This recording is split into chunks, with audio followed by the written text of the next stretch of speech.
office hits.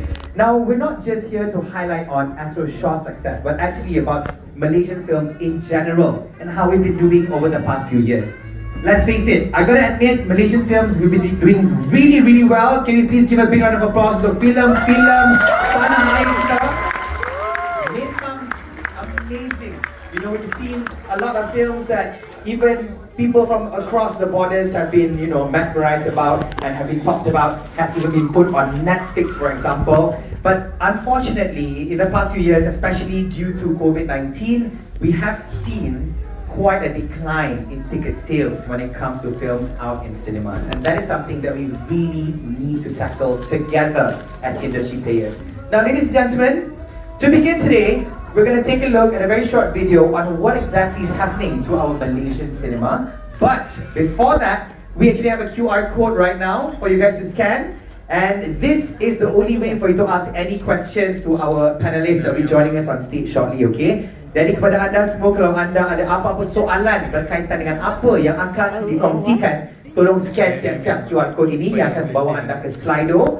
And this QR code will be there for, I would say, 80% of the event, okay? But towards the end, unfortunately, it's already gone.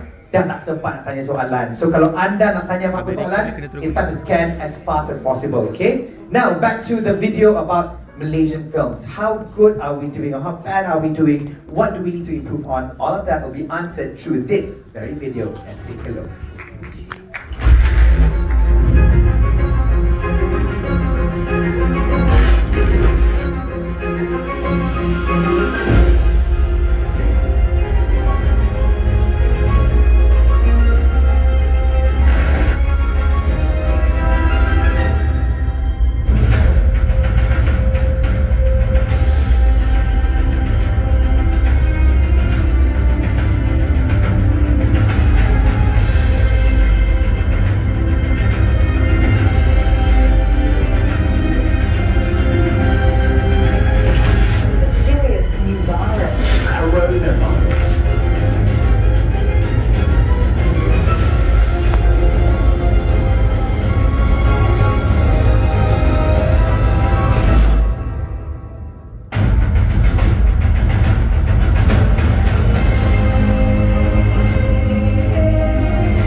So, what is the future of Malaysian cinema?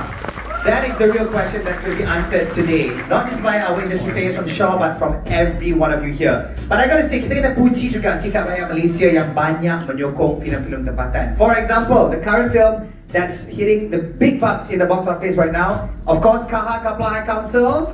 Kutipan setakat ini dah mencecah 11 juta ringgit Malaysia and counting, everybody. So honestly, I think we all have very, very high hopes that the trend will go upwards again eventually. And that is why it is time to invite my very, very special boss right now to talk further about how we could holistically help one another to improve and revive our Malaysian films. Ladies and gentlemen, please welcome the one and only Raja Justina, Raja Arshad. Thank you, Kenny. Alright. Wow, it's so great to see our media friends, our film industry friends, our brand friends. Thank you so much for continuously supporting us. And thank you so much for sparing your afternoon here with us today. So ladies and gentlemen, Assalamualaikum and good afternoon. Thank you for being with us today. Today we gather not only to reflect on where the local film industry is, but also plan for where the future of Malaysian films takes center stage both locally and globally. So what we saw just now in the video is fantastic to see that Malaysian film industry has grown steadily over the years, which is fantastic. I mean, we've seen how Baba is doing really well in the cinema right now. Filmmakers have made remarkable strides in telling diverse and compelling stories. Sheriff, fantastic, is #1 film of this year, beating all the international blockbusters. Dr. Yusof is here. Dr. Yusof is here.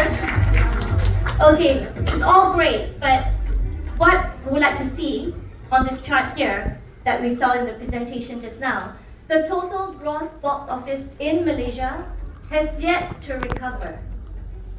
We're projecting to be around 850 million by end of this year, which is yet to meet the 1 billion GBO that was pre-pandemic.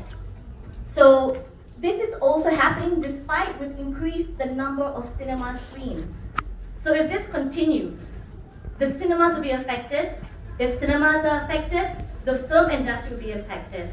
So we need to do something about this. What can we do to cushion this decline and help cinemas thrive?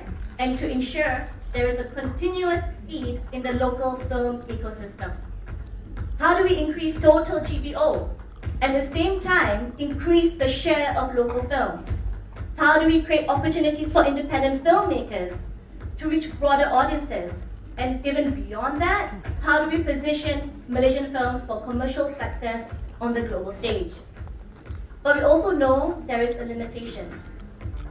There is a demand for local content, yes, but it's of only a certain value. In 80% of the Malaysian GDO is of international films, because we know that Malaysians are so universal. On top of watching your Hollywood blockbusters, they're watching Thai movies, Tamil movies, Chinese movies, Indonesian movies.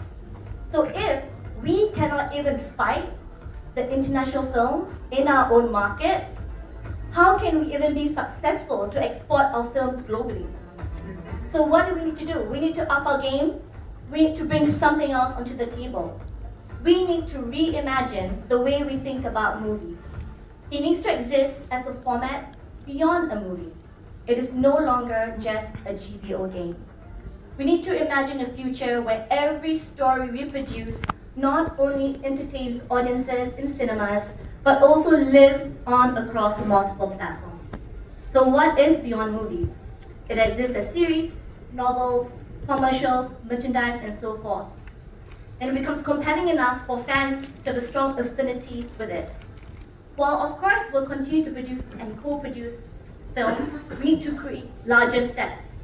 So let me share with you a global example of something that has already achieved all of this, which I'm sure most of you here have seen and are well versed with, the Marvel Universe. So not only has Marvel expanded their IPs, they have also ventured into a new, unexpected space. A cinematic universe that spans feature films, spin-off series, animations, TV commercials, and merchandise. And because of this, it has allowed Marvel to extend its stories further. And on top of that, they extract incredible value from its IP. In Malaysia, however, we only have a population of around 33 million, and we do not have the international budgets. So therefore, it's imperative that the content that we are producing works a lot harder. And now that we see this Marvel format is something that's pretty good, and every dollar that's been brought into this IP has been brought back into the industry. So what we're trying to say here is movies cannot be judged just by GBO. But in order for that to happen, it needs to have a lifespan outside the cinema. So if we had a master plan in place, this actually becomes possible. Moving beyond the traditional make a movie, release in cinema, and wait for the box office results. We need to embrace a new approach. A successful movie goes way beyond a GBO, and therefore we need to create a real identity. And the thing is about identity, this kind of identity that we want to create is not easy to come by, and it's also super expensive to create. Therefore, it needs to be a commitment over a period of time. So I would like to call my fellow colleagues, Anwari, Ashra, and I'm sure most of you know who they are, Polis Evo, and so forth. Okay, so today, together, we're about to share with you the commitment Astro has over a period of 4 years. It is more than just making a movie. It is creating a sustainable ecosystem that supports the cinema, independent filmmakers, talents, and the entire industry. It is the Astro Cinematic Universe. So let us dream together in a world of possibilities. Fantastic. Thank you, Justina. All right, welcome aboard. Kyle and Anwari, okay, the three of you may sit down first. Okay, boleh relax santai dulu. Tak sempat nak sediakan beanbag tu you kat atas ni, tapi sian Anwari, penat ya. Sakit belakang. Sama, kita faktor umur kan. Alright everybody, as you heard from what Jasina mentioned in the opening remarks just now, the success of movies cannot just be dependent on GBO only. You know, we have to keep expanding, keep evolving, and that's why we need all of you guys to work together with us. Now, ladies and gentlemen, of course, when it comes to Astro Shaw, can you guys name me one huge Astro Premium series yang dijadikan sebagai filem? Kira drama apa, come on? Project High Council. Tengok kan? Uncle semua tengok juga kan? Kita Project High Council ni bukan Gen Z je. Adam Hammer, you've been watching the show as well, right, Adam? I knew it. Every episode without fail. Now, ladies and gentlemen, that is one of the best work on the Astro Shaw by far that has now been adapted into a film. So, ladies and gentlemen, it's time to dive into the world of Project High Council. Let's bring back Raja Dastina, Raja Arshad. Okay, so all of you are aware, it's a video first, can you? Let's watch the video of Project High Council into Kapla High Council. Let's go. Selamat datang ke Kudrat.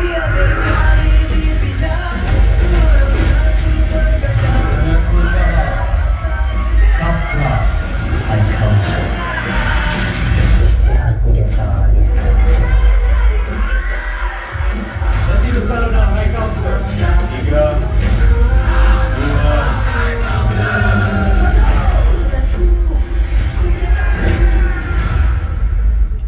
Let's bring back Raja Dastina. Okay, so High Council is a homegrown masterpiece. It was actually crafted entirely by our in-house talents, Anwari, Ashraf, and Astro Shaw team. So this groundbreaking series, it dominated TikTok. Yes, 2.2 billion views, you saw it just now. It's also Astro On Demand's #1 show of all time. It also saw it as #1 on Netflix when it was launched. And it was now also in the chart when Kahar is in the cinema. And one thing that is also done is launched a new generation of stars. We have Ame Anna, Miro Aiman, Fatik Mukris.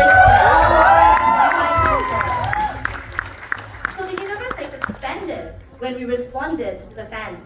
This resulted in the birth of Kapla High Council, which is the first ever successful Malaysian film adapted from a TV series.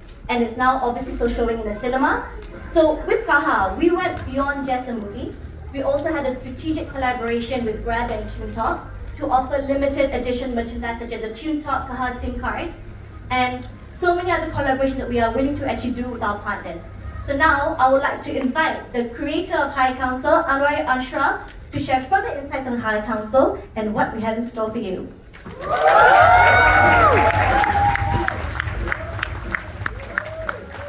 Thank you, Justina. Boleh tak saya start dengan Bapak ramai? Okay. So, masa kita mula-mula when we first started writing Project High Council as a series, we realised that macam as we were developing in writers' room, there's so many things that we would like to explore even further. Actually, when it comes to, if it was up to us, inside the series juga. But in the nature of it being a 10 episode, there were a few things that really intrigued us in the development process that we did not get a chance to develop. But Alhamdulillah, witnessing the impact of Project High Council and what it did to the local entertainment scene, we realized that the audience, just like us, are actually also curious what more can this High Council law offer. And in response to that, as mentioned by Keanu tadi, Justina, we initiated and launched Kapla High Council, still in cinemas. Okay. But I guess this is a response to the audience demand, or especially people who really like Kaha in the series and wanted more of the story. But what we really wanted to explore when we were in writer's room is the origin of it all. The origin of the High Council itself, briefly mentioned in episode 2 by Naim Zainal character. So we give to you the further addition to the High Council brand, Kudrat 1968.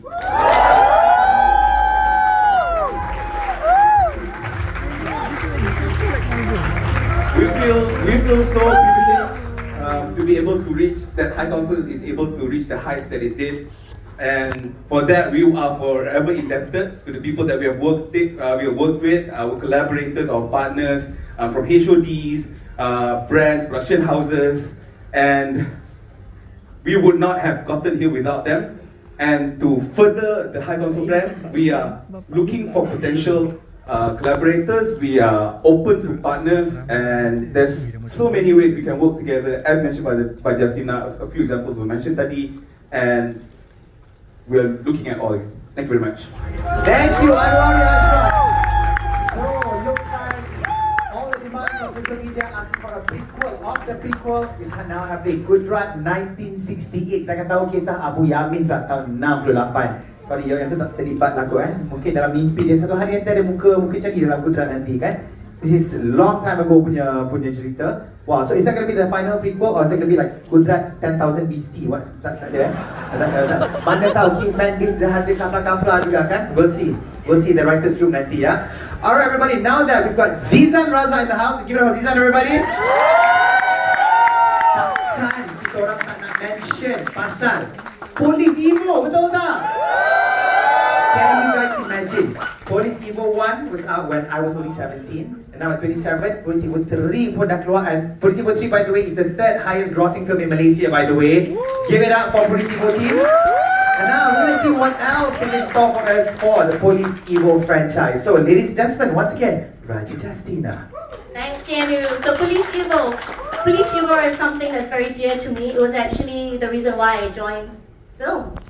So that's something, and I would like to say special thanks to the creators of Polis Evo, Anwar Ashraf, Carl Gunting, and Joel here as well.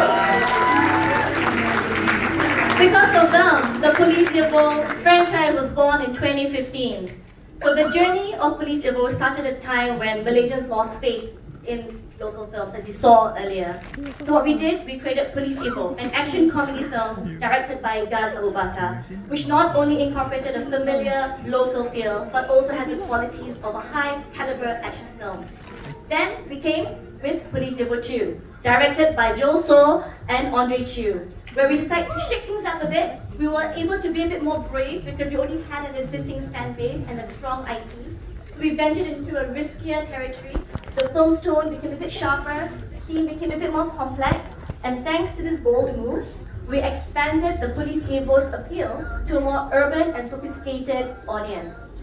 And just last year, everything came full circle with Polis Evo 3. We combined the strength of the first two films, the familiar local feel from Polis Evo 1, and the depth and the thrill from Polis Evo 2, and this really catapulted Polis Evo 3, directed by Shafiq Yusof, to become the #1 film in Malaysia in 2023. And of course, not forgetting, there was Zizan Raza and Shadi Sam, who's been part of the journey throughout the entire way.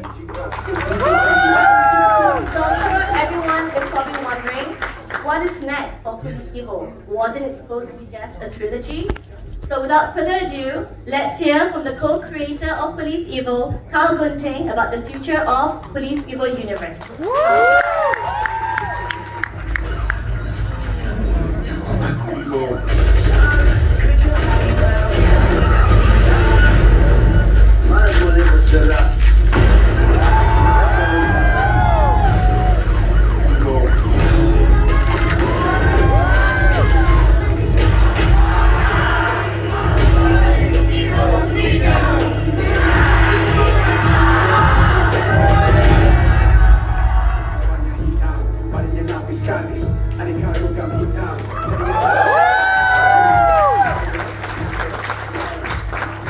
Good evening everyone. Very happy to see many familiar faces today, many of whom of course have been with us through this Polis Evo journey through the years. Interesting fact, I think it's around 10 years ago now where Anwari, Joel and I were sitting in a Mama writing the first Polis Evo film. And I think back then, the key goal that we wanted for Polis Evo is a very simple goal, which is to create a good film, that's all, right? But from that very simple ambition, it allowed us to really create something or focus on something that matters. Focus on something that matters most to our audience, and that is creating something honest and creating something fun for the audience. And the Polis Evo franchise has had the privilege of growing alongside and hand in hand with the modern Malaysian film industry and market. And a lot of that, and because of that, Polis Evo films have always been associated with exploration. Right from the very beginning, for the first film, we explored new ways of writing, new ways of producing, right down to the last film, the third in the franchise. We explored new techniques, new genres, new styles. We also explored new working relationships, new workforces that all came together to create the wonderful universe that we know of today. Moving deeper and more personal themes, it will also be a catalyst for creating a new story world, a story world that would expand the existing Polis Evo universe, which will then enable us to create more and more Polis Evo films moving forward. And speaking of more Polis Evo films, I would like to announce also that we have the fourth film coming up in the Polis Evo franchise. We're very excited for Polis Evo 4. So Polis Evo 4 is expected to take Inspectors Kai and Sunny into a whole new web and world of crime fighting. It will explore new antagonists, it will explore new, again, webs of crime or criminal organizations. And the key thing is it will create a new world for the entire Polis Evo universe that answers questions of the past, that reveal new questions for the future. And this expansion, however, will not stop here. As we look to grow the franchise in various ways, we feel that the Polis Evo universe will also greatly benefit from a title dedicated for the TV space. So moving from cinema to TV. Yes, this means that we will be having a new premium series that is currently tentatively titled Evo Academy.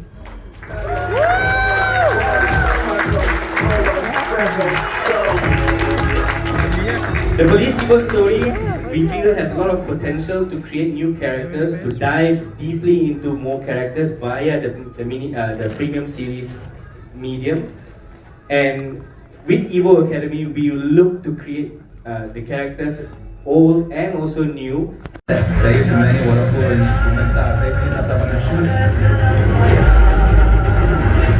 Jangan sampai aku jemput kau lagi.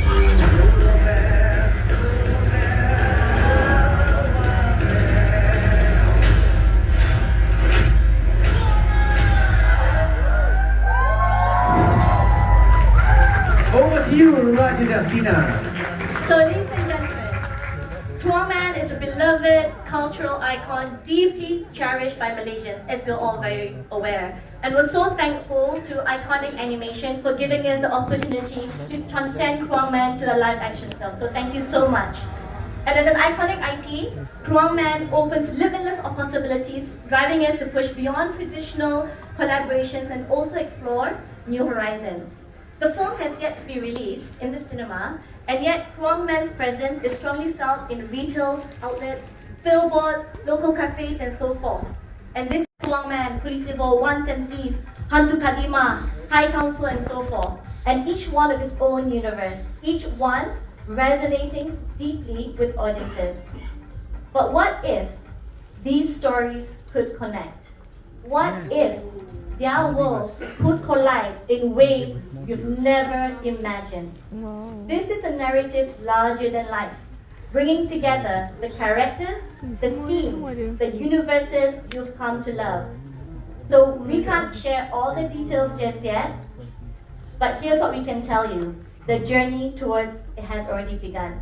So every story from here on will be a building block, guiding you towards an exciting direction that we're taking. And when the moment comes, we hope that Astro cinematic universe will be a game changer for Malaysian cinema that will captivate fans, create lasting legacies, redefine the future of entertainment. And if we get this right, our film may get to enjoy the commercial success beyond Malaysia. This vision is bold, it is ambitious, but it's truly deeply Malaysian. And we cannot do this alone. The stories we build, the universes we grow, and the ultimate convergence in 2028 will be a result of a collaboration with all of you here. So industry friends, talents, and brands, let's build the future together.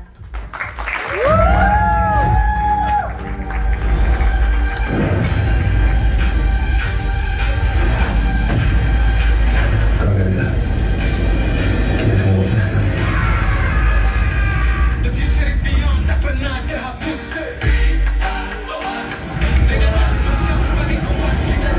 Habis tu, kau buat apa lagi?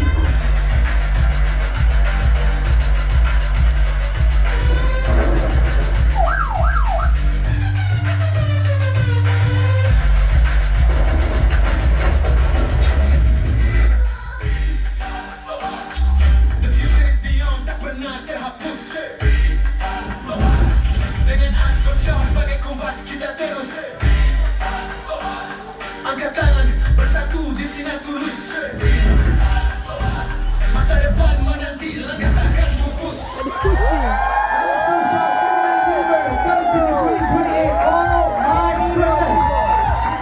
I got goosebumps today watching that. Gempak gila. We told you guys, right? It's worth it waiting to the end, right? How was it, guys? Gempak tak, guys? Can it be 2028 really faster lah? Let's pass for 2 more years, but there's a lot of things in the works lah pula, right? Alright guys, you guys already sent your questions already on Slido just now. It is time to take them. So we'd like to remain Justina, Kyle and Anwari here to answer some of the questions that you've submitted, okay? My goodness, I really can't. That one gave me goosebumps, man. Hey, who did the editing for that? Was it Izol ke? Izol bukan? Pali, give it up Pali, the editor, everybody. This is something that people always overlook now. We never give credit to those who actually come up with such amazing editing like that. So Pali, once again, everybody, that was brilliant, masterpiece. Alright, let's head on to your questions right now. Let's see. We cannot answer all the questions. Oleh kerana kesetukan masa, so we'll take only selected questions only. Okay, the first question. As an independent filmmaker, can I be involved in the universe? For example, if I have an idea to expand the story or character, or of the character named Raphael from Polis Evo, wow, okay. Masuk Raphael.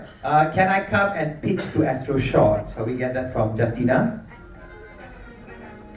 Answer is yes, of course, and that's what we are here today, is to also collaborate with all of you. If you have any ideas on your side on how we can build and strengthen the characters in our universe, please do share with us the ideas and we'll be happy to work with you. In fact, this QR code right here that you can scan right now leads you to the page for you to be involved actually. And this is not just for potential directors or producers, it's also for talents as well. So siapa-siapa rasa macam teringin nak berlakon lah, walaupun you seorang pengarah tapi teringin nak berlakon dalam Astro Shop Universe, tak ada masalah. Scan and you can be part of our universe. Yeah, Jas? Okay, second question. Cinematic universe is redundant for even in Hollywood right now. Isn't it too late that we're joining the party now? Who shall take this question?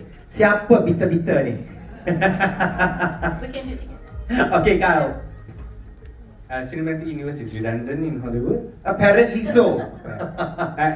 I guess it's a fair point to make, but I think what we believe in is quite. We are confident in the decision that we've made to do this. I think for Malaysia, it is still something that has not been seen before, and through the years, even the last 5-10 years, if we compare ourselves to what Hollywood had done, we could say that we are a few steps behind Hollywood, and that's okay. I think we think that. So whatever Hollywood has done, it doesn't mean that we can't do it. We can't follow their footsteps. I think it is actually the way to move forward, to look at what people have done and take inspiration from that and create. And as we have proven, we can create our own versions of these IPs and these kinds of universes. And I do feel that it is still relevant. It is relevant for our audiences, and it is something that we can do. Yeah.